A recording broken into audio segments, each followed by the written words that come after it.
On this week's episode of a humiliation ritual disguised as a Zero to Hero series, I discovered just how bad I am at tanking. I'm in the swirlies. I'm disoriented. Oh my god, it's all over. Let the earth swallow me whole. But I'm making these mistakes and exposing them on youtube.com so we can all learn. Because reviewing your VODs is a good way to improve at World of Warcraft, but it's even better if other people are watching. Please clap. If last week's episode was the Bloodlust episode, this one is Disorient and Friends. Oh, I got disoriented. same. I walked back to quick. Oh my god, sorry guys.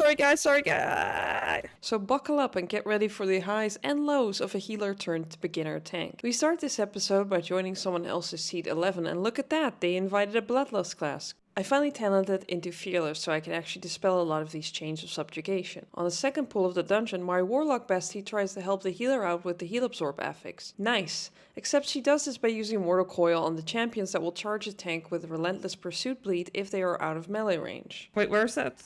Oh, A blatant murder attempt. This will not be forgotten. I can't believe you tried to kill me. Yes, well, I feel badly about that. Other than that attempt on my life, this was a smooth, deathless Seed 11 and we double upgraded. I get this C tier stand still and get a heal trinket. Oh. I re-roll my Windrunner 11 key because while that would be a nice rating upgrade, I'm on that Seed and Nexus point loot grind. And wow, the game actually wants me to thrive because I actually get a Seed 11 key. Hashtag blessed. Alright, Seed 11-2, Electric Boogaloo. And before you're worried that this series is just going to be oops, all Seed of the Triumphirate, this is the last Seed I managed to do in this session. Luckily it was a very smooth ride. We got a Mistweaver monk with an appropriate name. Thank you indeed.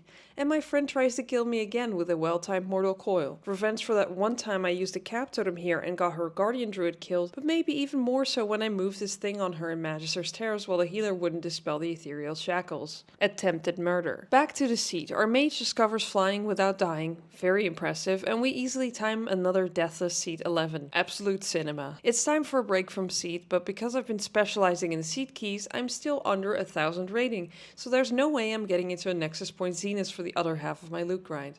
So me and my bestie set out to farm rating in her key, Algeth'ar Academy 12. Now I could absolutely do a Zero to Hero challenge where I unlink Raider IO and never queue with people I know, but tanking for the first time since Shadowlands is rough enough and I need a co-captain on this Titanic. So while you'll see me do some keys solo for my own sanity and mental health, a lot of them will be featuring my friend for the very needed mental support. A few moments later. I feel like my biggest ops in all of this is you!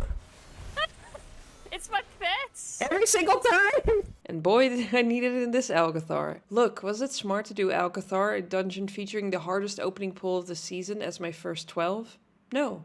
No, it was not. 12s are nicer than 10s and 11s because you don't have the affix, and no, that's actually the end of the list. That's it. But a 12 Algeth'ar Academy as my very first tanking Algeth'ar Academy was a bold decision because I only know this pull from seeing others do it and healing and DPSing it. We get a healer DPS duo and another DPS. We're ready to go, except nah, because the healer and DPS duo leave. This will be relevant later. We get replacements. I have a mini Menti B when I remember the actual first pull of the dungeon.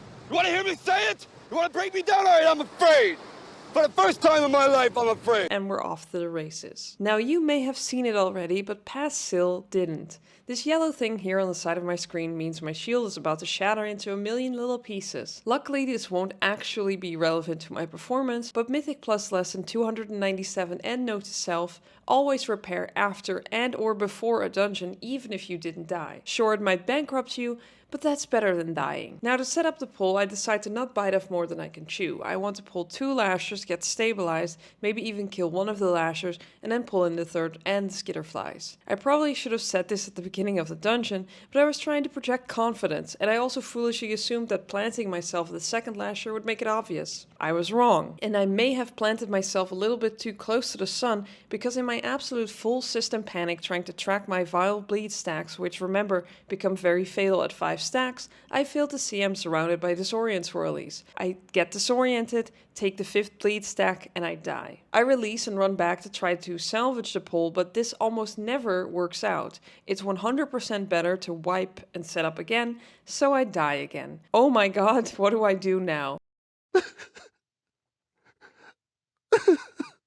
I'm very self-conscious and about to go on tilt with 8 deaths and, as you may notice, a broken shield. Luckily I look over to the minimap to see where the rest of my team is and I notice my broken shield. Phew. Unlucky for me, the DK is actually hanging back at the start of the dungeon because they are typing a strongly worded letter to the manager about my performance. The DK fires their opening shot. Now I see why those other people left. Ouch. Followed up with tank, no enchants, no nothing, pulls half the room at BL on +12. While I did have gems, I did not have any enchants. Valid point. I was hoping I would have replaced my gear with myth gear with enchants by now, but alright, raw dogging at +12 as a tank might have been trolling on my part. I died for an unrelated stupid reason, getting disoriented, but you know, I'll try to shrug it off and go again. If no one decides to leave. At this point I feel a giant burning judging spotlight on me. Maybe tanking was a mistake where I can't even make mistakes. It feels like I'm playing a completely new game and all my game and dungeon knowledge from playing a healer is out of reach. I mean, when I heal it's so chill, I usually have overview of everything that's happening, but as a new tank my vision is reduced to a pinhole surrounding my character and action bars, and I'm still in constant full panic flail mode. Mid-existential crisis, the healer out of nowhere enters the chat with a steel chair. You did 0 damage there. Same as me, basically. I knew I made a massive mistake there and I felt pretty bad about it, but to have a random pug healer have my back was really nice. Shout out to Quiz the Sham and their red pally buddy Stepflex. Talented, brilliant, incredible, amazing, show-stopping, spectacular, never the same. The DK counters that they were waiting for me to pull the whole room, and that's the reason why they were doing less damage than the healer. I mean, let's call it miscommunication. As this unfolds, I'm already mid-pull again, fully expecting more snark, a lever, or a vote to abandon. But that does not happen while I stagger pull the lashers and we get the pull done without bloodlust this time. I'm shooketh to my core. Vote to abandons have come out for lesser offenses. Really? No. I'm a little baffled over here. Halfway through the key, the DK gets hit with a Ravager jump, stops moving, and is offline. Ugh. I'm charitably assuming the ability brick their game, and after a few seconds they actually come back online and to my surprise even rejoin us to finish the dungeon. Wow. I'm actually stunned by the level of commitment. We get to the end of the dungeon and what do you know? 99% again. I missed some foragers I was planning to pull before Veximus. Alright, well, we down an extra pack, rush to the boss, and managed to time the dungeon with 1 minute and 10 seconds left, despite the disastrous start.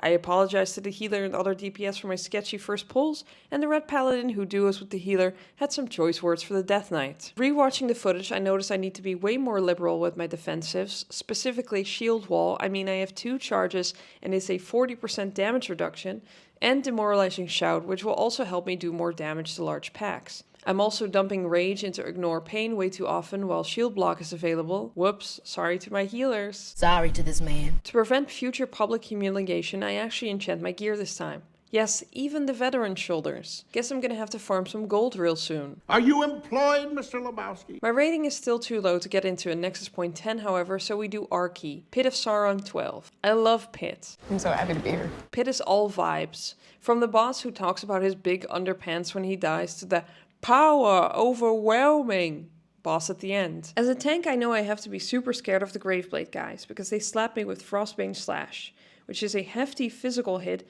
but it also applies a 100% extra frost damage taken debuff, which means the second Frostbane Slash will hit Omega hard. So I know not to pull 2 Graveblades and we're off. Also, the Icy Blast from the Dread Pulse Ledge will always go on me, so if there are not any interrupt trigger happy people in the key, I might be able to spell reflect. Oh. Well, I guess it's time for one of those spell reflect this up, don't interrupt, or I'll cry macros. On Garfrost, I finally get to see what nice Serenite puddle placement looks like. Look at this carpet.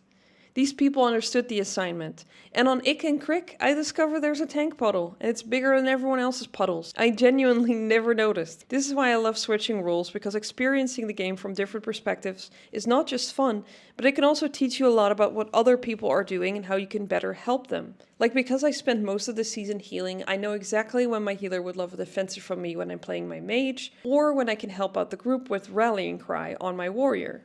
I'm 17-11 rating, and paired with my friend's Vengeance Gear Demon Hunter disguising as a Havoc, we finally get into a Nexus point 12. Oh happy day, except this was a real Murphy's Law type situation. Everything that could possibly go wrong went maximally wrong. First of all, our group leader did not invite a bloodlust.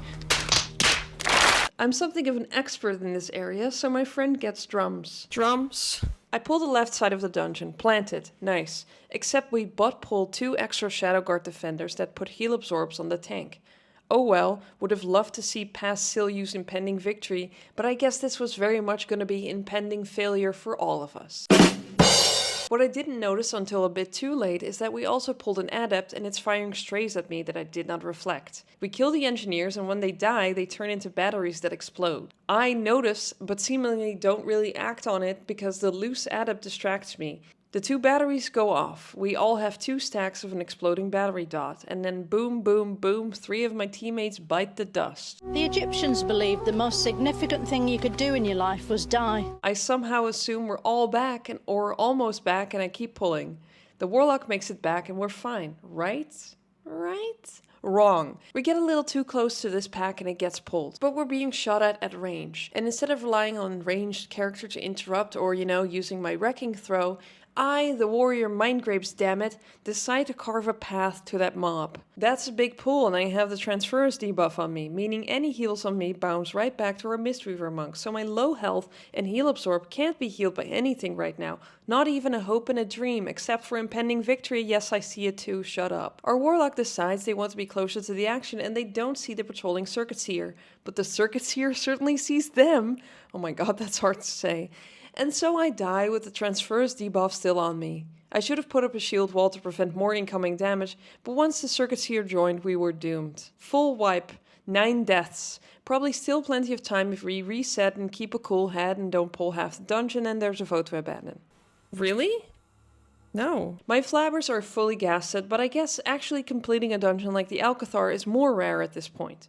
But we don't have the time to dwell on it, and because that was the only Nexus point in the 12 range on the European continent, we decided to do my key to get my rating up and fish for a seat or Nexus point. Get ready for Mayhem Caverns 12. Mayhem Caverns gives me the fear. From seeing tanks fold on the first pull to the possibility of pulling 100% enemy forces before the first boss, I'm not feeling confident at all.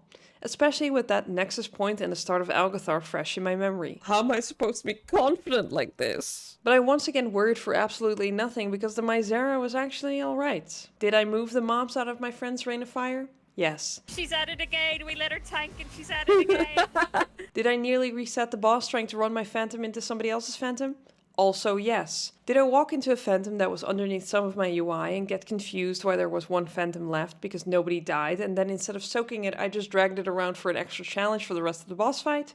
Yes again. Poor Chicken Nugget decides to take matters into their own hands and they launch themselves into the phantom with the boss at 7.5% health and it one-shots them. Well, who could have predicted that? On the last boss I tried doing the brazier trick where you don't drop a puddle but my back was on the little corner when it should have been on this side. After the dungeon, which we time by the way, my friend gives me a masterclass in not dropping puddles, and not only do I now have over 2000 rating, I also have a Nexus Point 13 key. I drop it to at 12 because I'm still a tanking baby, and good thing I did because Nexus Point is quite possibly the worst Protection Warrior dungeon.